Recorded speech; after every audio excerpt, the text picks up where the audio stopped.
Okay, so பெரிய விஷயமே கிடையாது. You see the oil. So இது வந்து what I do is carrot எடுத்துட்டு நல்ல carrot வந்து நல்லா boil பண்ணிடுங்க. Boilனா எண்ணெய் இல்ல. So I take almond oil and I add little olive oil, கொஞ்சம் coconut oil. அது எல்லாமே போட்டு அதுல கொஞ்சம் vitamin E capsule போட்டு I put carrot, grated carrot போட்டு நல்லாவே boil பண்ணுவேன். I boil it on a low flame for good 2 hours. Boil ஆனதுக்கு அப்புறம் then once it's ஆறுனதுக்கு அப்புறம் once it's cooled I squeeze out, I strain it in a muslin cloth. Hi ನಮಸ್ಕಾರ ಎಲ್ರಿಗೂ, welcome back to my YouTube channel. ನಾನು ನಿಮ್ಮ ಭವ್ಯ. ಇವತ್ತು ಒಂದು ಬ್ಯೂಟಿ ಆಯಿಲ್ ಜೊತೆ ನಾನು ನಿಮ್ಮ ಮುಂದೆ ಬಂದಿದ್ದೀನಿ.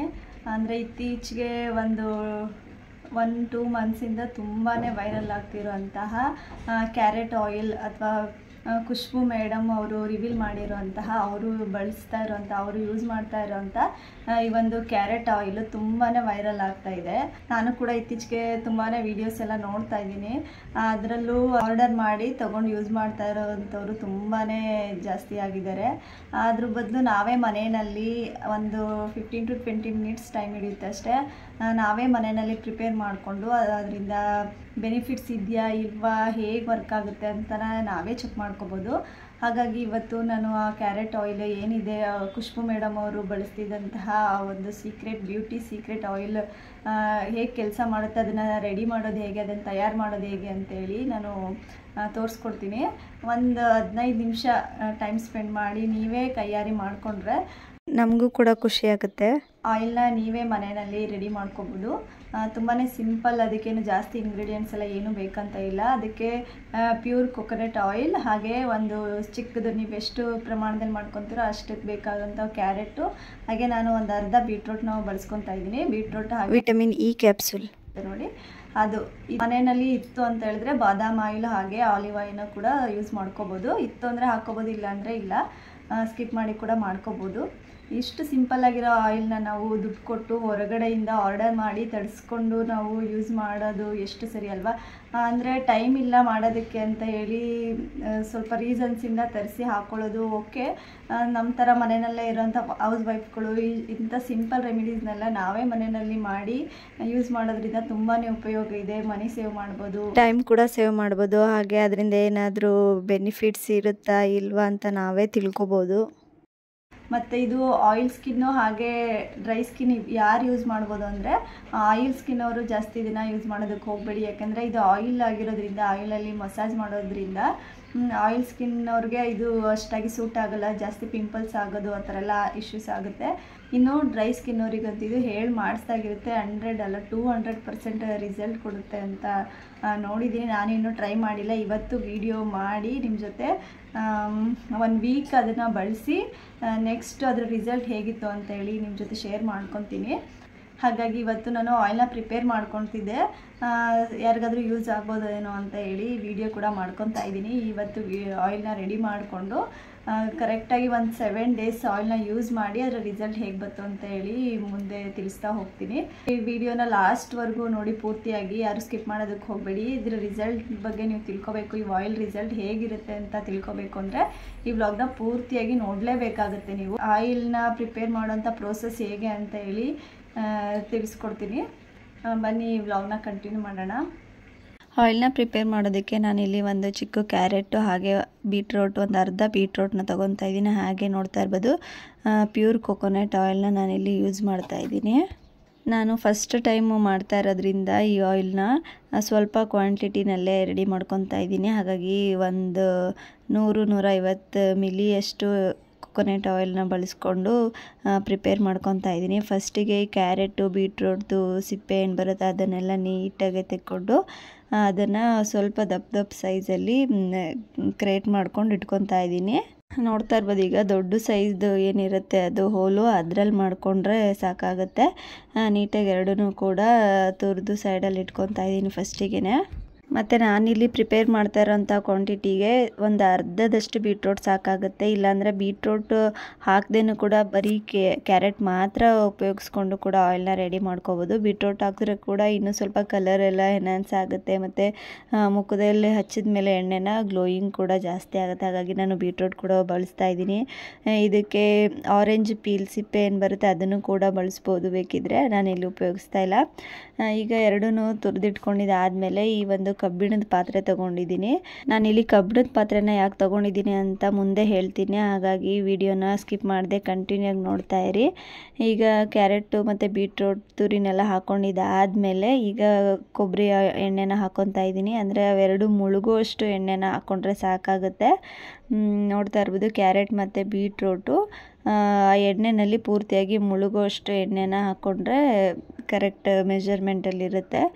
ಈಗ ಇದನ್ನು ಗ್ಯಾಸ್ನ ಲೋ ಫ್ಲೇಮಲ್ಲಿ ಇಟ್ಕೊಂಡು ಚೆನ್ನಾಗಿ ಕುದಿಸ್ಕೊತಾ ಇದ್ದೀನಿ ಎಣ್ಣೆನ. ಗ್ಯಾಸ್ನ ಯಾಕೆ ಲೋ ಫ್ಲೇಮಲ್ಲೇ ಇಟ್ಕೋಬೇಕು ಅಂದರೆ ಕ್ಯಾರೆಟ್ ಮತ್ತು ಬೀಟ್ರೂಟಲ್ಲಿರುವಂಥ ಎಲ್ಲ ಗುಣಗಳು, ಎಲ್ಲ ಅಂಶಗಳು ಆ ಎಣ್ಣೆಗೆ ಟ್ರಾನ್ಸ್ಫರ್ ಆಗಬೇಕು. ಎಣ್ಣೆನಲ್ಲಿ ಬಿಟ್ಕೋಬೇಕು ಅಂದರೆ ಅದನ್ನು ಲೋ ಫ್ಲೇಮಲ್ಲೇ ಒಂದು 15-20 ನಿಮಿಷ ಕುದಿಸ್ಕೊಂಡ್ರೆ ಎಲ್ಲ ಪೂರ್ತಿಯಾಗಿ ಅದರಲ್ಲಿರೋ ಅಂಶಗಳೆಲ್ಲ ಎಣ್ಣೆಗೆ ಬಿಟ್ಕೊಳ್ಳುತ್ತೆ. ಹಾಗಾಗಿ ಲೋ ಫ್ಲೇಮಲ್ಲೇ ಕುದಿಸ್ಕೋಬೇಕಾಗುತ್ತೆ. ಈ ಒಂದು ಕಬ್ಬಿಣದ ಪಾತ್ರೆಯಲ್ಲಿ ನಾವು ಅಡುಗೆ ಮಾಡೋದ್ರಿಂದ ಎಷ್ಟು ಹೆಲ್ತ್ ಬೆನಿಫಿಟ್ಸ್ ಇದೆ ಅಂತ ಆಲ್ರೆಡಿ ಎಲ್ರಿಗೂ ಗೊತ್ತೇ ಇರುತ್ತೆ. ಮತ್ತು ನಾವು ಈ ಥರ ಎಣ್ಣೆನ ಕಾಯಿಸುವಾಗೂ ಕೂಡ ಕಬ್ಬಿಣದ ಪಾತ್ರೆಯಲ್ಲಿ ಬಳಸಿ ಮಾಡಿದ್ರೆ ಅದರಲ್ಲಿರೋ ಪ್ರತಿಯೊಂದು ಅಂಶಗಳು ಕೂಡ ಕ್ಯಾರೆಟ್ ಬೀಟ್ರೂಟ್ ಏನು ಬಿಟ್ಕೊಂಡಿರುತ್ತೆ ಆ ಎಲ್ಲ ಅಂಶಗಳು ಕೂಡ ಎಣ್ಣೆಯಲ್ಲಿ ಹಾಗೇ ಇರುತ್ತೆ. ಮತ್ತು ಎಣ್ಣೆ ಕೂಡ ಕಮ್ಮಿ ಆಗಿರೋದಿಲ್ಲ. ಈಗ ಅಲ್ಯೂಮಿನಿಯಂ ಪಾತ್ರೆಯಲ್ಲಿ ಹಾಕಿ ಮಾಡಿದ್ರೆ ಪಾತ್ರೆನೇ ಅರ್ಧ ಎಣ್ಣೆನ ಹೀರ್ಕೊಬಿಟ್ಟಿರುತ್ತೆ. ಬಟ್ ಈ ಕಬ್ಬಿಣದ ಪಾತ್ರೆಯಲ್ಲಿ ಮಾಡಿದ್ರೆ ನಾವು ಎಷ್ಟು ಎಣ್ಣೆ ಹಾಕಿರ್ತೀವಿ ನೋಡಿ ಅಷ್ಟು ಎಣ್ಣೆ ಕೂಡ ನಮಗೆ ವಾಪಸ್ ಸಿಗುತ್ತೆ. ಮತ್ತು ಎಲ್ಲ ಅಂಶಗಳು ಎಣ್ಣೆಯಲ್ಲಿ ಹಾಗೇ ಉಳ್ಕೊಂಡಿರುತ್ತೆ.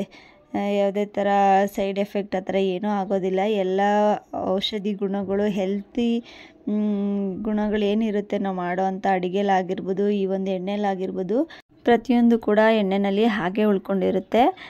ಏನಾದರೂ ಅಕಸ್ಮಾತ್ ಕಬ್ಬಿಣದ ಪಾತ್ರೆ ಇಲ್ಲ ಅಂತ ಹೇಳಿದ್ರೆ ಸ್ಟೀಲ್ ಪಾತ್ರೆನಲ್ಲೂ ಕೂಡ ಮಾಡ್ಕೋಬೋದು. ಆದರೆ ಯಾವುದೇ ಕಾರಣಕ್ಕೂ ಅಲ್ಯೂಮಿನಿಯಂ ಪಾತ್ರೆನ ಬಳಸೋದು ಅಷ್ಟು ಸೂಕ್ತ ಅಲ್ಲ ಅಂತಲೇ ಹೇಳ್ಬೋದು.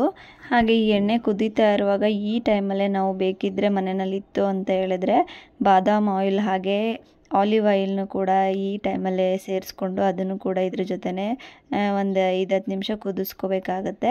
ಮನೆಯಲ್ಲಿ ಇರಲಿಲ್ಲ ಹಾಗಾಗಿ ನಾನಿಲ್ಲೇ ಹಾಕ್ತಾಯಿಲ್ಲ. ನೀವು ಬೇಕಿದ್ದರೆ ಹಾಕ್ಕೋಬೋದು, ಇಲ್ಲ ಹಾಗೆ ಕೂಡ ಮಾಡ್ಕೋಬೋದು. ರಿಸಲ್ಟ್ ಬಂದೇ ಬರುತ್ತೆ. ಅದನ್ನು ಹಾಕಿದ್ರೆ ಬಾದಾಮ್ ಆಯಿಲು ಎಲ್ಲ ಸ್ಕಿನ್ಗೆ ತುಂಬಾ ಒಳ್ಳೆಯದು. ಹಾಕಿದ್ರೆ ಇನ್ನೂ ಕೂಡ ಚೆನ್ನಾಗಿ ಬರುತ್ತೆ ರಿಸಲ್ಟು. ಹಾಕಿಲ್ಲ ಅಂದ್ರೂ ಓಕೆನೇ. ಹಾಗಾಗಿ ಮಧ್ಯೆ ಈ ಥರ ಕೈಯೆಲ್ಲ ಆಡಿಸ್ಕೊಂಡು ಮಿಕ್ಸ್ ಮಾಡಿಕೊಂಡು ಅದನ್ನು ಚೆನ್ನಾಗಿ ಕುದಿಸ್ಕೋಬೇಕಾಗುತ್ತೆ. ಎಲ್ಲಿವರೆಗೂ ಅಂದರೆ ಕ್ಯಾರೆಟ್ ಮತ್ತು ಬೀಟ್ರೂಟ್ ಏನಿದೆ ಅದು ಎಲ್ಲ ಪೂರ್ತಿಯಾಗಿ ಚೆನ್ನಾಗಿ ಬೆಂದು ಸ್ವಲ್ಪ ಬ್ಲ್ಯಾಕ್ ಆಗಬೇಕು. ಬ್ಲ್ಯಾಕ್ ಕಲರ್ ಆಗೋವರೆಗೂ ಚೆನ್ನಾಗಿ ಕ್ರಿಸ್ಪಿ ಥರ ಅಂತಾರೆ ನೋಡಿ, ಆ ಥರ ಕ್ರಿಸ್ಪಿ ಆಗೋವರೆಗೂ ಚೆನ್ನಾಗಿ ಕುದಿಸ್ಕೋಬೇಕಾಗುತ್ತೆ. ತೋರಿಸ್ತೀನಿ ನಿಮಗೆ. ಆವಾಗ ಅದರಲ್ಲಿರುವಂಥ ರಸ ಎಲ್ಲ ಎಣ್ಣೆಯಲ್ಲಿ ಬಿಟ್ಟು ಅದು ಪೂರ್ತಿಯಾಗಿ ಡ್ರೈ ಆಗಿರುತ್ತೆ. ಅಲ್ಲಿವರೆಗೂ ಚೆನ್ನಾಗಿ ಕುದಿಸ್ಕೋಬೇಕಾಗತ್ತೆ ಎಣ್ಣೆನ. ನೋಡ್ತಾ ಇರ್ಬೋದು 1/4 ಭಾಗದಷ್ಟು ರೆಡಿ ಆಗಿದೆ. ಈಗ ಕ್ಯಾರೆಟ್ ಮತ್ತು ಬೀಟ್ರೂಟ್ ಅದರಲ್ಲಿರುವಂತಹ ಎಲ್ಲ ಅಂಶಗಳು ಬಂದಿದೆ. ಕಲರ್ ಕೂಡ ಎಣ್ಣೆ ಚೇಂಜ್ ಆಗಿದೆ. ನೋಡ್ತಾ ಇರ್ಬೋದು ವೈಟ್ ಕಲರ್ ಇದ್ದಿದ್ದಂತಹ ಎಣ್ಣೆ ಈ ಒಂದು ಲೈಟ್ ಆರೆಂಜ್ ಅಥವಾ ಪಿಂಕಲ್ಲಿ ಕಾಣ್ತಾ ಇದೆ. ಕಲರ್ ಕೂಡ ಚೇಂಜ್ ಆಗಿದೆ. ಫೈನಲಿ ನೋಡ್ತಾ ಇರ್ಬೋದು ಈ ಒಂದು ಸ್ಟೇಜಿಗೆ ಬಂದಿದೆ. ಪೂರ್ತಿಯಾಗಿ ಎಲ್ಲ ಚೆನ್ನಾಗಿ ಬೆಂದು ಈ ಥರ ಎಣ್ಣೆನೆಲ್ಲ ಬಿಟ್ಕೊಂಡಿದೆ, ಅದರಲ್ಲಿರೋಂಥ ರಸನೆಲ್ಲ ಬಿಟ್ಕೊಂಡಿದೆ. ಈ ಟೈಮಲ್ಲಿ ನಾನು ಗ್ಯಾಸ್ನ ಆಫ್ ಮಾಡಿಕೊಂಡು ಸ್ವಲ್ಪ ತಣ್ಣಗಾಗೋದಕ್ಕೆ ಸೈಡಿಗೆ ಇಟ್ಕೊತಾ ಇದ್ದೀನಿ. ಸ್ವಲ್ಪ ತಣ್ಣಗಾದ್ಮೇಲೆ ಒಂದು ಸ್ಟ್ರೈನರ್ ತೊಗೊಂಡು ನೀಟಾಗಿ ಎಲ್ಲ ಸೋಸ್ಕೊತಾ ಇದ್ದೀನಿ. ಇಲ್ಲಾಂದರೆ ಒಂದು ವೈಟ್ ಬಟ್ಟೆನಲ್ಲೂ ಕೂಡ ಸೋಸ್ಕೋಬೋದು.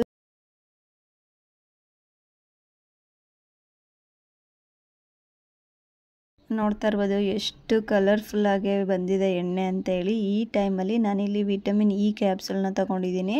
ವಿಟಮಿನ್ ಇ ಕ್ಯಾಪ್ಸೂಲ್ ಕೂಡ ಸ್ಕಿನ್ನಿಗೆ ತುಂಬಾ ಒಳ್ಳೆಯದು. ಹಾಗಾಗಿ ಈ ಒಂದು ಕ್ವಾಂಟಿಟಿ ಆಯಿಲ್ಗೆ ಒಂದು 3ರಷ್ಟು ವಿಟಮಿನ್ ಇ ಕ್ಯಾಪ್ಸೂಲ್ನ ನಾನಿಲ್ಲಿ ಸೇರಿಸ್ಕೊತಾ ಇದ್ದೀನಿ. ಹಾಕ್ಕೊಂಡು ಚೆನ್ನಾಗಿ ಸ್ಪೂನಿಂದ ಮಿಕ್ಸ್ ಮಾಡಿಕೊಂಡ್ರೆ ಈ ಒಂದು ಕ್ಯಾರೆಟ್ ಆಯಿಲ್, ಖುಷ್ಬು ಮೇಡಮ್ ಅವರ ಕ್ಯಾರೆಟ್ ಆಯಿಲ್ ರೆಡಿ ಆಗೇ ಹೋಗ್ಬಿಡುತ್ತೆ. ನೋಡ್ತಾ ಇರ್ಬೋದು ನಾನು ಎಷ್ಟು ಕ್ವಾಂಟಿಟಿನಲ್ಲಿ ಎಣ್ಣೆನ ಯೂಸ್ ಮಾಡಿದ್ನ ಅಷ್ಟೇ ಎಣ್ಣೆ ನನಗೆ ಪೂರ್ತಿಯಾಗಿ ವಾಪಸ್ ಸಿಕ್ಕಿದೆ. ಯಾವುದೇ ಥರ ಕಡಿಮೆ ಏನೂ ಆಗಿಲ್ಲ. ನಾನು ಎಷ್ಟು ಹಾಕಿದೆ ಅಷ್ಟು ಪೂರ್ತಿಯಾಗಿ ಸಿಕ್ಕಿದೆ.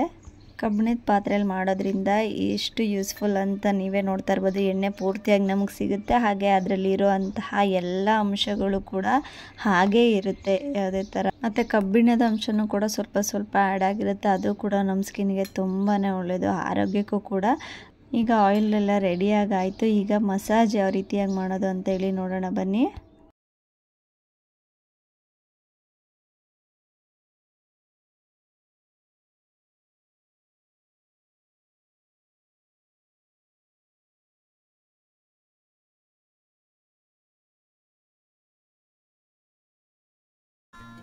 Let's start with a face oil or serum of your choice depending on your skin type. Warm it by rubbing your palms together.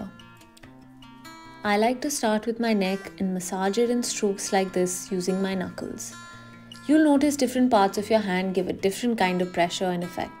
Knuckles are moderately firm and this movement helps with lymphatic drainage. Massage your face like so to help with blood circulation. Think of it like a warm-up before you work out. Don't forget your ears. Let's go.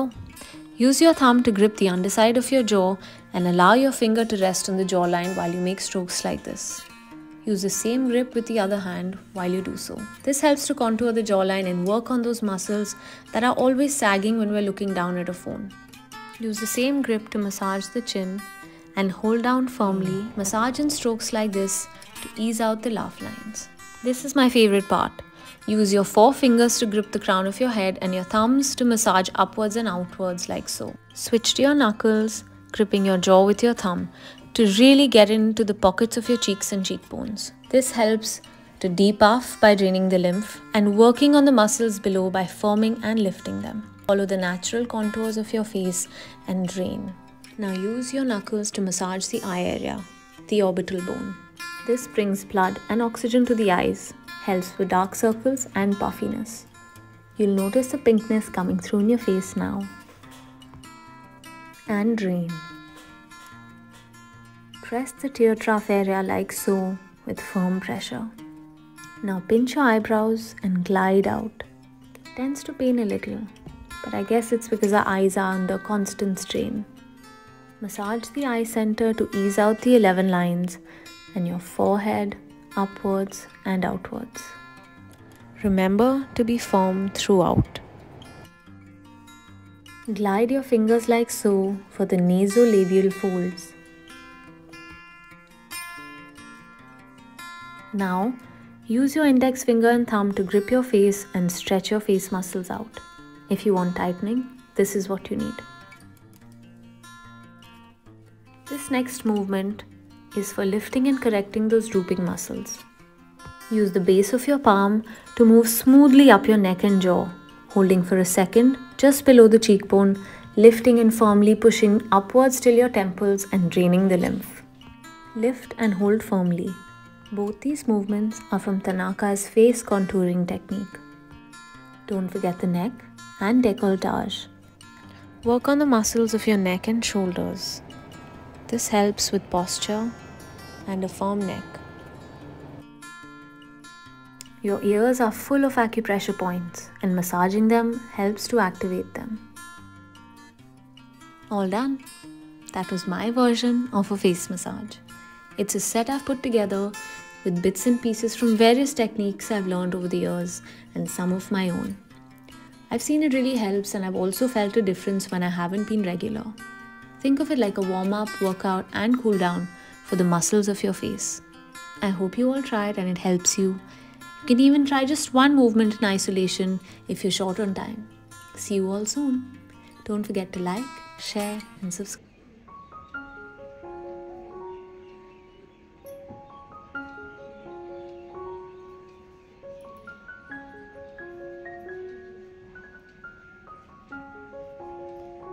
ನೋಡ್ತಾ ನೋಡ್ತಾ ಇರ್ಬೋದು ಅರ್ಧ ಮುಕ್ಕಾಲು hour ಅಷ್ಟೇ ಬಿಟ್ಟು ಈಗ ಮುಖನ wash ಮಾಡ್ಕೊಂಡು ಬಂದಿದ್ದೀನಿ. ಫಸ್ಟ್ ವಾಶ್ ಇದು, ಅಂದರೆ ಫಸ್ಟ್ ಟೈಮ್ ನಾನು ಯೂಸ್ ಮಾಡಿರೋವಂಥದ್ದು. ಫಸ್ಟ್ ವಾಶಲ್ಲೇ ನೋಡ್ತಾ ಇರ್ಬೋದು ಒಂಥರ ನಿಮಗೆ ವಿಡಿಯೋದಲ್ಲಿ ಗೊತ್ತಾಗ್ತಾ ಇಲ್ಲ, ನನಗೆ ಮೊದಲಿಗಿಂತ ಈಗ ಒಂದು ಸ್ವಲ್ಪ ಸಾಫ್ಟ್ ಅನಿಸ್ತಾ ಇದೆ ಸ್ಕಿನ್ನೆಲ್ಲ. ಒಂಥರ ಫ್ರೀ ಅನಿಸ್ತಾ ಇದೆ, ಸ್ಕಿನ್ನೆಲ್ಲ ತುಂಬ ಸಾಫ್ಟಾಗಿ ಅನಿಸ್ತಾ ಇದೆ. ಇದೆಲ್ಲ ನೋಡ್ತಾ ಇರ್ಬೋದು. ಆವಾಗಲೇ ಸ್ವಲ್ಪ ಜಾಸ್ತಿ ಡಾರ್ಕಾಗಿ ಕಾಣ್ತಾ ಇತ್ತು, ಸ್ವಲ್ಪ ಲೈಟಿಶ್ ಆಗಿ ತಿರುಗಿದೆ. ಈಗ ನೋಡ್ಬೋದು ನೀವೇ ಒಂದೇ ವಾಶ್ಗೆ ಎಷ್ಟು ಡಿಫ್ರೆನ್ಸ್ ಕಾಣ್ತಾ ಇದೆ ಅಂತ ಹೇಳಿ. ಈ ಒಂದು ಆಯಿಲ್ನ ಯೂಸ್ ಮಾಡಬೇಕಾದಾಗ ಯಾವುದೇ ಥರ ಸೋಪು ಅಥವಾ ಲಿಕ್ವಿಡ್ ಐಟಮ್ಸ್ ಎಲ್ಲ ಬರುತ್ತೆ ನೋಡಿ ಮುಖ ವಾಶ್ ಮಾಡ್ಕೊಳ್ಳೋದಕ್ಕೆ, ಆ ಥರ ಯಾವುದೇ ಥರ ಜೆಲ್ ಆಗಿರ್ಬೋದು ಅದನ್ನೆಲ್ಲ ಬಳಸಬಾರ್ದು. ಅಂದರೆ ಅದು ಅದರಲ್ಲಿ ವಾಶ್ ಮಾಡಿದ್ರೆ ಮತ್ತೆ ಈ ಆಯಿಲ್ ಇರುತ್ತಲ್ಲ ಸ್ಕಿನ್ ಮೇಲೆ, ಆ ಆಯಿಲೆಲ್ಲ ಫುಲ್ಲು ಡ್ರೈ ಆಗಿಬಿಡುತ್ತೆ. ಸಾಬೂನು ಏನಾದರೂ ಬಳಸಿ ನಾವು ಸೋಪ್ ಏನಾದರೂ ಬಳಸಿ ಮತ್ತೆ ಮುಖ ತೊಳೆದಾಗ ಸ್ಕಿನ್ ಮೇಲಿರೋ ಆಯಿಲೆಲ್ಲ ಮತ್ತೆ ಹೋಗಿ ಮತ್ತೆ ಸ್ಕಿನ್ನೆಲ್ಲ ಡ್ರೈ ಆಗಿಬಿಡುತ್ತೆ. ಆವಾಗ ಈ ಒಂದು ಆಯಿಲ್ದು ರಿಸಲ್ಟ್ ನಮಗೆ ಅಷ್ಟಾಗಿ ಸಿಗೋದಿಲ್ಲ. ಹಾಗಾಗಿ ಈ ಒಂದು ಆಯಿಲ್ನ ನಾವು ಅಪ್ಲೈ ಮಾಡ್ಕೊಂಡಿದ್ದಾದಮೇಲೆ ನಾವು ಕಡಲೆ ಹಿಟ್ಟು ಅಥವಾ ಏನಾದರೂ ಮನೆಯಲ್ಲೇ ಬಾತ್ ಪೌಡರ್ ಥರ ರೆಡಿ ಮಾಡ್ಕೊಂಡಿದ್ರೆ ಅದನ್ನು ಹಾಕಿ ನಾವು ಮುಖನ ವಾಶ್ ಮಾಡ್ಕೋಬೇಕು. ಇಲ್ಲಾಂದರೆ ಹಾಗೆ ಎಲ್ಲ ತಣ್ಣೀರಿಂದನೂ ಕೂಡ ಹಾಗೆ ಕೂಡ ವಾಶ್ ಮಾಡ್ಕೋಬೋದು, ಪ್ಲೇನ್ ವಾಟರಿಂದ. ಇಲ್ಲಾಂದರೆ ಕಡಲೆ ಹಿಟ್ಟು ಹೇಳಿದ್ನಲ್ಲ ಬಾತ್ ಪೌಡರು, ಅದನ್ನು ಯೂಸ್ ಮಾಡಿ ತೊಳ್ಕೊಬೇಕಾಗುತ್ತೆ. ನಾನೀಗ ಬಾತ್ ಪೌಡರ್ನ ಬಳಸಿ ಮುಖನ ವಾಶ್ ಮಾಡ್ಕೊಂಡು ಬಂದಿದ್ದೀನಿ. ಅಂದರೆ ಆ ಬಾತ್ ಪೌಡರು ಕೂಡ ನಾನು ಮನೆಯಲ್ಲೇ ರೆಡಿ ಮಾಡ್ಕೊಂಡಿರೋದು, ಅದು ಕೂಡ ವಿಡಿಯೋ ಅಪ್ಲೋಡ್ ಮಾಡಿದ್ದೀನಿ. ಬೇಕಿದ್ರೆ ಡಿಸ್ಕ್ರಿಪ್ಷನಲ್ಲಿ ಲಿಂಕ್ನ ಕೊಟ್ಟಿರ್ತೀನಿ, ಯಾರಿಗಾದ್ರೂ ಇಂಟ್ರೆಸ್ಟ್ ಇದ್ದರೆ ಅದು ಕೂಡ ಚೆಕ್ ಮಾಡ್ಕೊಳ್ಳಿ, ಬಾತ್ ಪೌಡರ್ ಹೇಗೆ ಮಾಡೋದು ಅಂತ ಹೇಳಿ. ಅದನ್ನೇ ಹಾಕಿ ನಾನು ತೊಳ್ಕೊಂಡು ಬಂದೆ. ಇನ್ನೂ ಸ್ವಲ್ಪ ನೋಡ್ತಾ ಇರ್ಬೋದು ಆಯಿಲೆಲ್ಲ ಇಲ್ಲಿದೆ. ಅಂದರೆ ನಾವು ಆಯಿಲ್ನ ಅಪ್ಲೈ ಮಾಡಿದಾದಮೇಲೆ ಅದು ಪೂರ್ತಿಯಾಗಿ ಹೋಗಬಾರ್ದು, ಸ್ವಲ್ಪ ಒಂದು 100ಅಲ್ಲಿ ಒಂದು 5-6% ಅಷ್ಟಾದರೂ ಕೂಡ ಸ್ಕಿನ್ ಮೇಲೆ ಇರಬೇಕು, ಆವಾಗ ಅದು ವರ್ಕ್ ಮಾಡುತ್ತೆ. ಫುಲ್ಲು ಡ್ರೈ ಮಾಡಿಬಿಟ್ರೆ ಸೋಪೆಲ್ಲ ಹಾಕಿ ತೊಳೆದು ಫುಲ್ ಡ್ರೈ ಮಾಡಿದ್ರೆ ಮತ್ತೆ ಅದು ಮೊದಲಿನ ರೀತಿಯೇ ಆಗೋಗ್ಬಿಡುತ್ತೆ, ರಿಸಲ್ಟ್ ಏನು ಬರಲ್ಲ. ಹಾಗಾಗಿ ಕಡಲೆ ಹಿಟ್ಟು ಅಥವಾ ಬಾತ್ ಪೌಡರ್ ಈ ಥರದನ್ನು ಬಳಸಿ ಮುಖನ ವಾಶ್ ಮಾಡ್ಕೋಬೇಕಾಗುತ್ತೆ. ನೋಡಿದ್ರಲ್ಲ ಫಸ್ಟ್ನೇ ವಾಶ್ಗೆ ಯಾವ ರೀತಿಯಾಗಿ ಕಾಣ್ತಾ ಇದೆ ಅಂತೇಳಿ. ಇನ್ನು ಇದನ್ನು ನಾನು ಒಂದು ವಾರ ಕಂಟಿನ್ಯೂಸ್ ಆಗಿ ಅಪ್ಲೈ ಮಾಡಿ ಒಂದು ವಾರ ಆದಮೇಲೆ ಯಾವ ರೀತಿಯಾಗಿರುತ್ತೆ ರಿಸಲ್ಟ್ ಅಂತೇಳಿ ನಿಮ್ಮ ಜೊತೆ ಶೇರ್ ಮಾಡ್ಕೊತೀನಿ. ಯಾರಿಗಾದ್ರೂ ಇಷ್ಟ ಆಯಿತು ಅಂತ ಹೇಳಿದ್ರೆ ನೀವು ಕೂಡ ಮನೆಯಲ್ಲೇ ನೀವೇ ಸ್ವತಃ ನಿಮ್ಮ ಕೈಯಾರೆ ಮನೆಯಲ್ಲೇ ರೆಡಿ ಮಾಡಿಕೊಂಡು ನೀವು ಕೂಡ ಹಚ್ಚಿ ಒಳ್ಳೆ ರಿಸಲ್ಟ್ನ ಪಡ್ಕೋಬೋದು.